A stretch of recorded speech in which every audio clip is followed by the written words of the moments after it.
Ja sam Vera Zarić, slikar iz Novog Sada.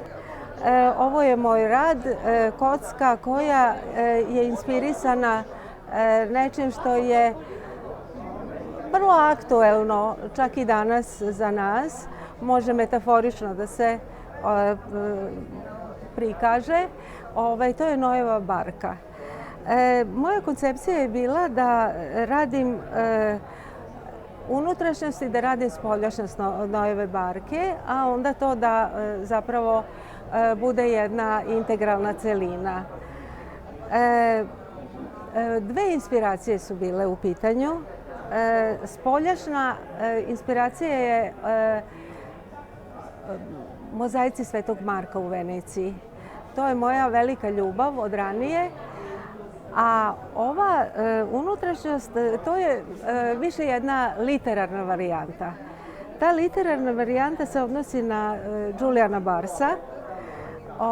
On je napisao jednu jako interesantnu priču koja se zove Slepi putnik.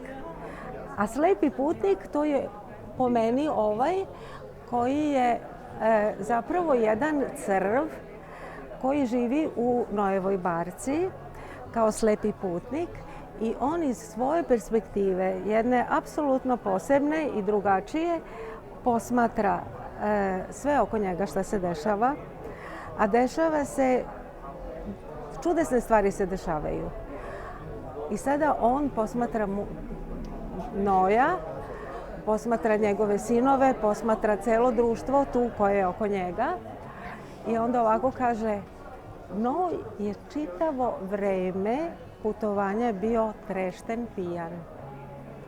On uopšte nije bio svestan šta se sve oko njega dešava, a dešavalo se puno najrazličitijih stvari.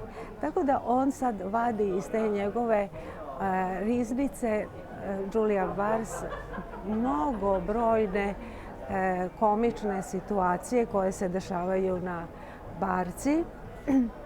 Pominje različite životinje i onda na kraju kaže, mi svi mislimo da je jednorog mitsko biće, a to je u stvari realno biće. Ono što se sa jednorogom desilo, to je velika sramota.